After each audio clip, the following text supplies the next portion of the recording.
Mr. Pichai, is Google going to tailor its features to help Joe Biden in the 2020 election?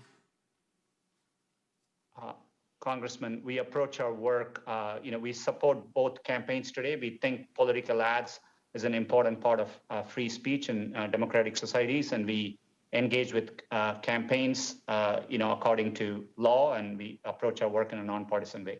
It was a yes or no question. Can you assure Americans today you won't tailor your features to help Joe Biden in the upcoming election?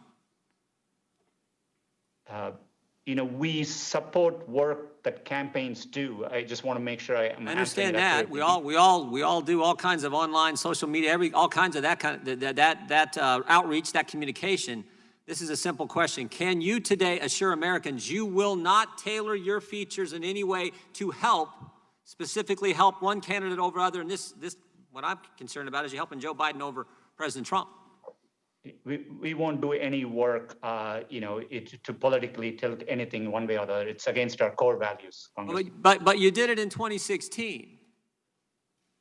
There's an email in 2016 that was widely circulated amongst the executives at your company that got public, where Ms. Ileana Murillo, head of your multicultural marketing, talks about the silent donation Google made to the Clinton campaign. And you applauded her work. She points that out in the email. I'm just curious, if you did it in 16, I want to make, in spite of the fact you did it in 16, President Trump won, I just want to make sure you're not going to do it again in 2020.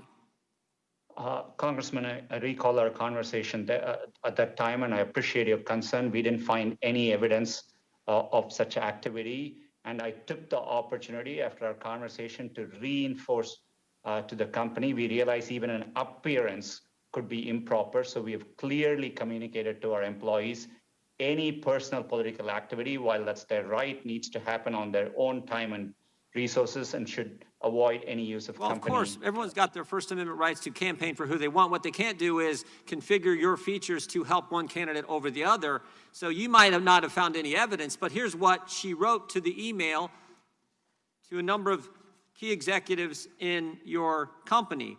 Quote, we push to get out the Latino vote with our features. Second quote, we push to get out the Latino vote with our features in key states. Seems to me those last three words are the real qualifier here.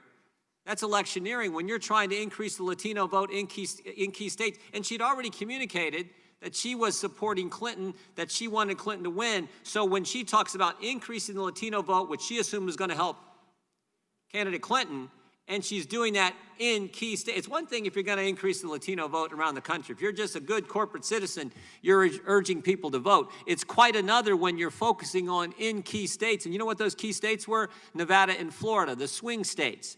So again, I want to make sure this isn't going to happen in 2020. I can assure you that we complied with laws in 2016. As a company, any work we do around elections is nonpartisan. Users do come to us for understanding where polling places are, where to vote, which is the date to vote, what the voting hours are.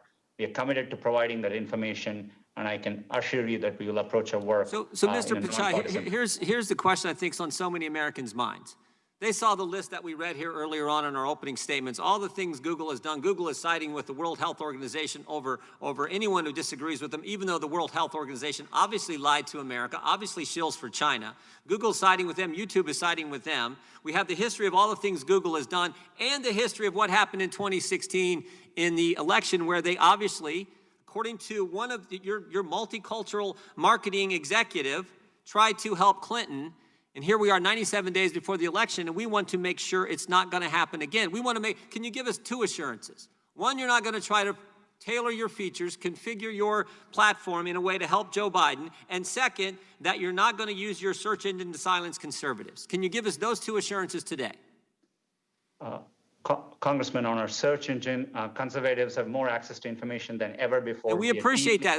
That wasn't the question. Can you assure us today you're not going to try to silence conservatives? And can you assure us today you're not going to try to configure your features, as Ms. Murillo said you did for Clinton in 16? Can you assure us today you're not going to do the same thing for Joe Biden in 2020?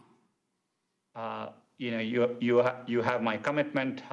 It's always been true, and we'll continue to conduct ourselves in a neutral way. Appreciate it. Yield back. The chair now recognizes